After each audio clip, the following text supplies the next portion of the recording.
আমরা আছি ঢাকা বিশ্ববিদ্যালয়ের ছাত্র শিক্ষক কেন্দ্রের যে ভোট কেন্দ্রে, এখানে সকাল থেকে দেখছি যে আমরা বিভিন্ন দলের প্রার্থীরা এখানে আসছেন এবং এই যারা ভোটার তাদের সাথে কথা বলছেন। বিশেষ করে এই কেন্দ্রটিতে রোকেয়া হলের ভোটাররা ভোট দিচ্ছেন এবং বলা যায় যে ঢাকা বিশ্ববিদ্যালয়ের দ্বিতীয় বৃহত্তম ভোট কেন্দ্র সংখ্যার দিক থেকে। তো তারা এখানে এই শিক্ষার্থীদের ভোট, যেহেতু নারী শিক্ষার্থীদের ভোট যেহেতু একটা বড় গুরুত্ব রাখছে।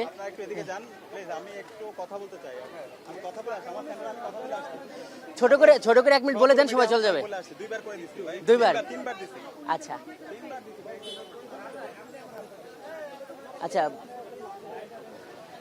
সেটি হলো যে আমরা সাদিক কায়েমের সঙ্গে কথা বলার চেষ্টা করছিলাম। তিনি বলেছেন যে তিনি এর মধ্যে 2বার বক্তব্য দিয়েছেন, কেন্দ্র থেকে কেন্দ্র যাচ্ছেন এবং বারবার যেটি সাদিক কায়েম যেটি করছে সেটি হলো শিক্ষার্থীদের এক ধরনের বিরক্ত না করার অনুরোধ করছে। অনেক সাংবাদিক তারা সাদিক কায়েমের এই কেন্দ্র পরিদর্শনের ব্যাপারটিকে তুলতে চাইছে।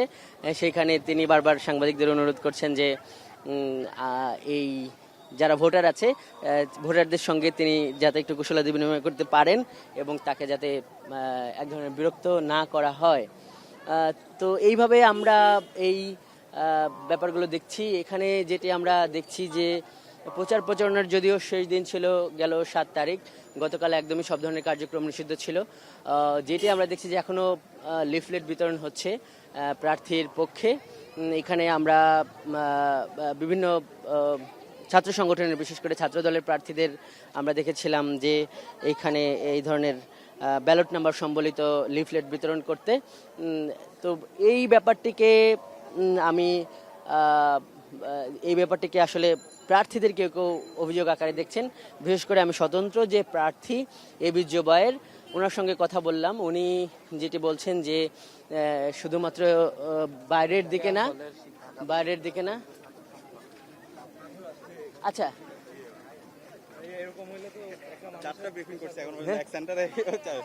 ছোট করে একটু 1 লাইন বলে দেন, সবাই চলে যাবে। একটু আমরা সাদিক কায়েমের সঙ্গে কথা বলছি, ছোট করে বলেন। আপনি এর আগেও 2বার কথা বলেছেন, কেমন পরিস্থিতি দেখছেন সংক্ষেপে যদি একটু বলেন। আমরা পর্যবেক্ষণ করছি, এখন পর্যন্ত তো বলা যাবে না। আমরা সবাইকে দায়িত্বশীল আচরণ করার জন্য অনুরোধ করছি। আমরা এখানে যত ছাত্র সংগঠন আছে, আমরা যারা প্রার্থীরা আছি এবং বিশ্ববিদ্যালয় প্রশাসন, নির্বাচন কমিশন, সবাইকে দায়িত্বশীল আচরণ করতে হবে। আর আমরা ভোটারদের প্রতি অনুরোধ করছি, আপনারা আসেন কেন্দ্রে, আপনাদের পছন্দের প্রার্থীকে ভোট দেন এবং সেই জায়গায় আমরা বিশ্বাস রাখি শিক্ষার্থীরা ঐক্যবদ্ধ শিক্ষার্থী জোটকে বেছে নেবে।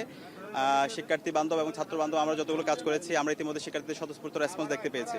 এবং এই নির্বাচন, এখানে আমরা যারা নির্বাচন করছি সবাই আমরা জুলাইয়ের একজন সহযোদ্ধা ছিলাম।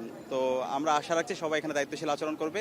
আর এই নির্বাচনের মাধ্যমে জুলাই বিজয় হবে, শহীদদের আকাঙ্ক্ষা বিজয় হবে। তো সেই জায়গায় আমরা আশা রাখছি এই নির্বাচনের মাধ্যমে আমরা বাংলাদেশের চমৎকার একটা বার্তা দিব এবং এর মাধ্যমে আমরা বাংলাদেশের একটা গণতন্ত্রের স্থায়ী রূপের দিকে আমরা যাব। সবাইকে অসংখ্য ধন্যবাদ।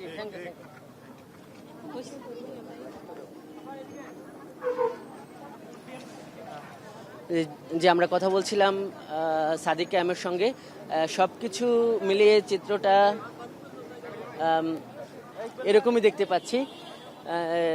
এবং সকাল থেকে যেটি দেখছি যে এই ভোট কেন্দ্রে, যেটিকে বলা হচ্ছে ঢাকা বিশ্ববিদ্যালয়ের যতগুলো যে ভোট কেন্দ্র রয়েছে, 8টি ভোট কেন্দ্রের মধ্যে সংখ্যার দিক থেকে এখানে দ্বিতীয় বৃহত্তম ভোট কেন্দ্র। 5,500-এর বেশি ভোটাররা এখানে ভোটাধিকার প্রয়োগ করবেন এবং এরা সবাই রোকেয়া হলের শিক্ষার্থী। যারা ভোট দিয়ে আসছেন তাদের সঙ্গে কথা বলেছি, তারা মোটামুটি বড় ধরনের কোনো অভিযোগ করেননি। বেশিরভাগই হলো প্রথম ভোটার, তারা খুবই উদ্বেলিত। আর যেটি বলছিলাম যে স্বতন্ত্র একজন সমাজসেবা প্রার্থী কেন্দ্রীয় সংসদের জন্য এবি জোবায়ের, উনি অভিযোগ এনেছেন। বিশেষ করে ছাত্রদল সহ বলছেন যে ছাত্রদল সহ কয়েকটি ছাত্র সংগঠন তারা এখানে এই ধরনের আচরণবিধি লঙ্ঘন করছে। তার ভাষায় যে সকাল থেকে যে পরিস্থিতি তৈরি হচ্ছে, এটি বিশ্ববিদ্যালয় প্রশাসন বা এই নির্বাচন কমিশন এরা এখন যেভাবে নজর দিচ্ছে না, তাহলে বিকাল পর্যন্ত পরিস্থিতি কোথায় গড়াবে।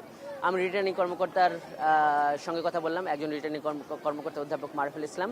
উনি আমাকে যেটি বললেন যে এই ধরনের পরিস্থিতি হওয়ার কথা না, 100 গজের ভিতরে এই ধরনের লিফলেট বিতরণ এটি আচরণবিধি লঙ্ঘন।